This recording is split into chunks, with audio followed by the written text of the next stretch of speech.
अग्निपथ योजना का जोरदार विरोध जारी है। बिहार के अज फिर कई जगह ते हिंसक प्रदर्शन देखने को मिल रहे हैं। रेलवे स्टेशनों ते ट्रेनों के भंनतोड़ हो रही है। हरियाणा के पलवल के हिंसक प्रदर्शन करके इंटरनेट सेवावां बंद कर दी गई ने। दरअसल दसे कि पलवल के भड़के नौजवानों ने कल पुलिस दी 5 गड्डियां नूं अग लगा दी सी और डीसी दफ्तर से भी पथराव किया गया, जिस दे चलते पुलिस नूं भी हवाई फायर करने पे सन। सो अग्निपथ योजना के विरोध में हरियाणा बिहार समेत 7 सूबों के प्रदर्शन हो रहे हैं। इस चलते अज भी जो प्रदर्शनों का दौर कह सकते हैं कि चलता नजर आ रहा है, क्योंकि इंटरनेट सेवावां जिहड़ियां ने वो भी किते ना किते बंद करनियां पईयां ने। 2 तस्वीरां तुहानूं विखा रहे हैं। बिहार दे विच ट्रेन ही जिहड़ी है उसनूं ही अग लगा दी गई।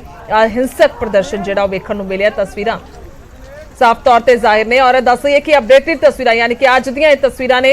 अज सवेर दियां ये तस्वीरां जिहड़ियां ने तुहानूं विखा पा रहे हैं कि किस तरह दे नाल प्रदर्शन हो रहा है। यानी कि जिहड़ी दूसरी तस्वीर है, दूसरी तस्वीर बीते दिन की तस्वीर है जो गड्डियां नूं अग लगा दी गई सी। पहली तस्वीर जिहड़ी बिहार की है, इस तस्वीर नूं जेकर देखा जाए तो यह अज सवेर की तस्वीर है। कह सकते हैं कि अज किस तरह के नाल प्रदर्शन फिर तो शुरू हो चुके हैं, यानी कि नौजवान किते ना किते प्रदर्शनकारी किते ना किते रुकते हुए नजर नहीं आ रहे। गुस्सा लगातार फुलता नजर आ रहा है। तो यह तस्वीर जिहड़ी है साफ तौर पर वेखी जा सकती है। ट्रेनां नूं जिहड़ा अग लगाई जा रही है। बिहार दे विच सब तो ज्यादा प्रदर्शन की अग कह सकते हैं कि सुलगती हुई नजर आ रही है। दूसरी तस्वीर है हरियाणा के पलवल की, जिथे कि बीते दिन पुलिस दी गड्डियां नूं ही अग के हवाले कर दिता गया।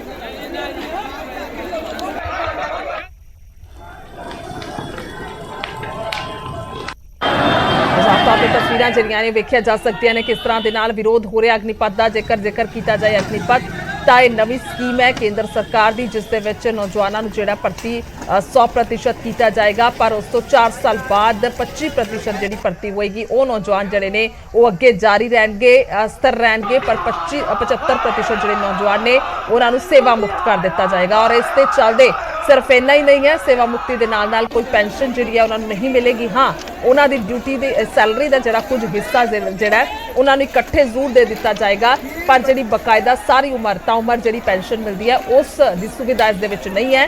खास तौर पर जिक्र करने लायक है जो केंद्र सरकार के वलों जो बजट नूं लैके ये सीधे तौर पर अहम स्कीम कढ़ी गई।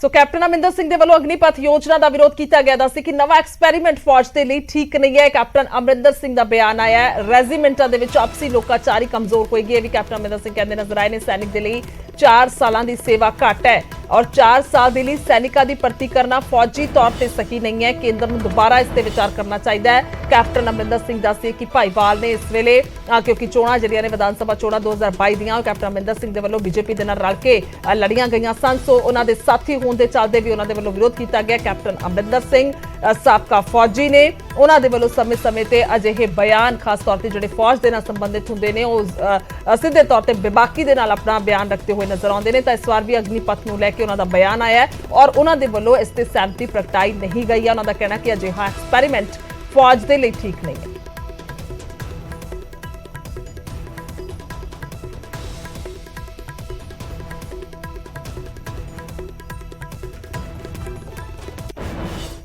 उधर आम आदमी पार्टी और कांग्रेस भी अग्निपथ का विरोध कर रहे हैं, केंद्र सरकार ते सवाल चुक रहे हैं।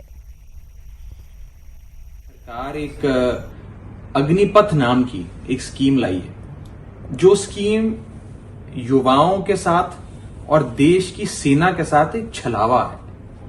इस स्कीम के तहत देश के युवाओं को सेना में 4 साल के लिए भर्ती किया जाएगा, सिर्फ 4 साल के लिए। 4 साल तक उन्हें काम दिया जाएगा और 4 साल बाद उन्हें सेना से निकाल दिया जाएगा। इन्होंने सेना की सेवा को एक कॉन्ट्रैक्चुअल नौकरी बना दिया है, जिसका पूरे देश में विरोध हो रहा है। देश का युवा आज अपनी सेना की, अपने देश की आजीवन सेवा करना चाहता है। सिर्फ 4 साल ही क्यों? और 4 साल बाद जो अपने जीवन का, अपने यूथ का सब कुछ समर्पण कर देगा भारत माता के चरणों में, देश के चरणों में, सेना में, 4 साल बाद उसके पास ना कोई नौकरी बचेगी, ना कोई पेंशन मिलेगी, ना कोई बेनिफिट्स मिलेंगे। अग्निपथ स्कीम दे जिहदे नाल देश के नौजवानों 'च एक आक्रोश उठिया वा, क्योंकि कई नौजवान तो इस चीज़ तो बाहर ही हो गए और कई नौजवान जिन्होंने ये लाभ मिलूगा भी ਉਹ ਵੀ ਆਪਣੇ ਆਪ ਨੂੰ ਵਰਤਿਆ ਮਹਿਸੂਸ ਕਰਨਗੇ, ਕਿਉਂਕਿ 4 ਸਾਲਾਂ ਬਾਅਦ ਨਾ ਤਾਂ ਉਹਨਾਂ ਦੀ ਕੋਈ ਪੈਨਸ਼ਨ ਲੱਗਣੀ, ਨਾ ਉਹਨਾਂ ਨੂੰ ਕੋਈ ਰੈਗੂਲਰ ਕਰਨਾ, ਉਲਟਾ 4 ਸਾਲਾਂ ਬਾਅਦ ਉਹਨਾਂ ਨੂੰ ਤੁਸੀਂ ਸੜਕ ਦੇ ਉੱਤੇ ਕਹਿ ਦੇਣਾ ਵੀ ਹੁਣ ਕੋਈ ਹੋਰ ਨੌਕਰੀ ਲੱਭ ਲਾ। ਇਹ ਪ੍ਰਾਈਵੇਟਾਈਜੇਸ਼ਨ ਜਿਹੜੀ ਆਰਮੀ ਦੀ ਹੋ ਰਹੀ ਆ, ਇਹ ਜਿਸ ਤਰੀਕੇ ਨਾਲ ਜਿਹੜੇ ਦੇਸ਼ ਭਗਤੀ ਦੀ ਗੱਲ ਸਭ ਤੋਂ ਵੱਧ ਰਾਜਨੀਤੀ ਕਰਨ ਵਾਲੀ ਪਾਰਟੀ ਜਿਹਨੇ ਦੇਸ਼ ਭਗਤੀ ਦੇ ਨਾਅਰਾ ਦੇ ਕੇ ਕਿਸ ਤਰੀਕੇ ਨਾਲ ਲੋਕਾਂ ਦੇ ਵਿੱਚ ਔਰ ਬਾਕੀ ਸਾਰੀ ਪਾਰਟੀਆਂ ਨੂੰ ਐਂਟੀ ਸੋਸ਼ਲ ਐਂਟੀ ਨੈਸ਼ਨਲ ਦਿਖਾਉਣ ਦਾ ਕੋਸ਼ਿਸ਼ ਕੀਤਾ, ਆਹ ਕਿਹੜੇ ਪਾਸੇ ਦੀ ਦੇਸ਼ ਭਗਤੀ ਹੋਈ? ਤੁਸੀਂ ਨੌਜਵਾਨਾਂ ਨੂੰ ਵਰਤ ਕੇ 4 ਸਾਲ, ਉਸ ਤੋਂ ਬਾਅਦ ਤੁਸੀਂ ਕਹੋਗੇ ਵੀ ਦੇਸ਼ ਦੀ ਸੇਵਾ 4 ਸਾਲ ਕੀਤੀ, ਉਸ ਤੋਂ ਬਾਅਦ ਕੌਣ ਜ਼ਿੰਮੇਵਾਰ ਹੋਊਗਾ ਉਹਨਾਂ ਨੌਜਵਾਨਾਂ ਦਾ? ਤੁਸੀਂ ਪਹਿਲੋਂ ਅਫਸਰਾਂ ਵਾਸਤੇ ਇਹ ਸਕੀਮ ਆਂਦੀ ਸੀ, ਲੇਕਿਨ ਉਹ ਵੋਲੰਟਰਲੀ ਸੀ। ਅਗਰ ਕੋਈ ਆਪਣੇ ਆਪ ਨੂੰ ਕੰਟੀਨਿਊ ਕਰਨਾ ਚਾਹੁੰਦਾ ਸੀ ਤੇ ਉਹ ਕੰਟੀਨਿਊ ਕਰ ਸਕਦਾ ਸੀ। ਤੁਸੀਂ ਨੌਜਵਾਨਾਂ ਦੇ ਵਿੱਚ ਉਧਰ ਭਾਜਪਾ ਫੌਜ ਦੀ ਇਸ ਯੋਜਨਾ ਨੂੰ ਨੌਜਵਾਨਾਂ ਦੇ ਪੱਖ ਦੇ ਵਿੱਚ ਦੱਸ ਰਹੀ ਹੈ ਤੇ ਵਿਰੋਧੀਆਂ ਤੇ ਨੌਜਵਾਨਾਂ ਨੂੰ ਭੜਕਾਉਣ ਦਾ ਇਲਜ਼ਾਮ ਲਗਾ ਰਹੀ ਹੈ। कुछ लोग जो है देश को मजबूत नहीं देखना चाहते। इस योजना से केवल और केवल मजबूती है, किसी भी प्रकार का कोई अभाव इसमें नहीं है। 17 से 22 साल के नौजवानों को 4 साल जो चाहते हैं उनको रहने का मौका मिलेगा। वो कुछ सीख के आएंगे, वो पढ़ना चाहते हैं तो पढ़कर आएंगे, एक छोटी पूंजी अपने साथ 12 लाख के लगभग लेकर आएंगे।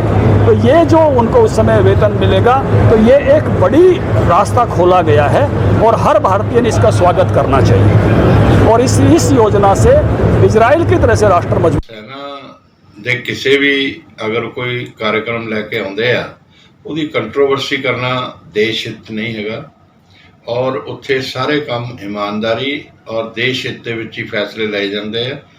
अग्निपथ स्कीम जिहड़ी लैके आए आ, ਉਹਦੇ ਨਾਲ ਕੀ ਆ ਕਿ ਸਾਡੇ ਨੌਜਵਾਨਾਂ ਨੂੰ ਟ੍ਰੇਨਿੰਗ ਮਿਲੇਗੀ ਔਰ ਉਹ ਅਨੁਸ਼ਾਸਨ 'ਚ ਰਹਿਣਾ ਸਿੱਖਣਗੇ ਔਰ ਨਾਲ ਹੀ 4 ਸਾਲ ਬਾਅਦ ਜਿਹੜੇ ਆਮ ਜੀਵਨ ਚਾਹਣਗੇ ਉੱਥੇ ਵੀ ਉਸੇ ਅਨੁਸ਼ਾਸਨ ਦਾ ਹੀ ਪ੍ਰਤੀਕ ਬਣ ਕੇ ਰਹਿਣਗੇ ਔਰ ਦੂਜਿਆਂ ਲਈ ਵੀ ਪ੍ਰੇਰਨਾ ਬਣ ਕੇ ਰਹਿਣਗੇ। ਔਰ ਜਦੋਂ ਵੀ ਦੇਸ਼ ਨੂੰ ਜ਼ਰੂਰਤ ਪਏਗੀ, ਦੇਸ਼ ਦੀਆਂ ਸੈਨਾਵਾਂ ਤੇ ਔਰ ਦੇਸ਼ ਤੇ ਵੀ ਬੋਝ ਨਹੀਂ ਬਣੇਗਾ, ਉਹ ਆਪਣਾ ਹੋਰ ਵੀ ਕੰਮ ਕਰ ਸਕਦੇ ਆ ਤੇ ਜਦੋਂ ਵੀ ਦੇਸ਼ ਨੂੰ ਜ਼ਰੂਰਤ ਪਏਗੀ ਉਹ ਦੇਸ਼ ਸੇਵਾ 'ਚ लग जान। देश को जिस प्रकार से बनाने का काम 2014 से निरंतर जारी है माननीय प्रधानमंत्री मोदी जी के नेतृत्व में, और जो अग्निवीर योजना आई है वो योजना कम से कम पूरे देश के साथ साथ हमारे प्रदेश के लिए अत्यंत ही लाभकारी होने वाली है। अधिकतर युवाओं को इसमें मौका मिलने वाला है। तो मैं आप सब के माध्यम से चाहूँगा कि ये बात हमारे प्रदेश के कोने कोने तक जाए, देश के कोने कोने तक जाए।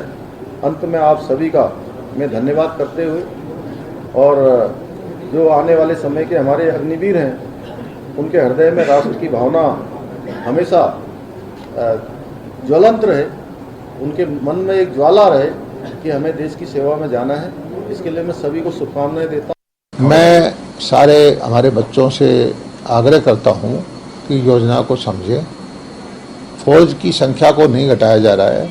सेना में जितनी ज़रूरत है वो तो सेना में रेगुलर इन बच्चों से हो ही जाएंगे, और उससे कई गुना ज़्यादा बच्चे हम जो स्कूल के बाद यूनिवर्सिटी में जाते हैं, पढ़ाई करते हैं, माँ बाप को पैसा देना पड़ता है, उन बच्चों को सेना में रहते रहते उनकी ट्रेनिंग होगी, उनको हर तरह की योग्य बनाया जाएगा, उनका मानसिक शारीरिक विकास होगा और वो एक अच्छे नागरिक बन के, और माँ बाप के ऊपर भार नहीं होगा उनका, वो कामयाब नागरिक बनेंगे और उनको हर जगह जो है अच्छा मान सम्मान मिलेगा।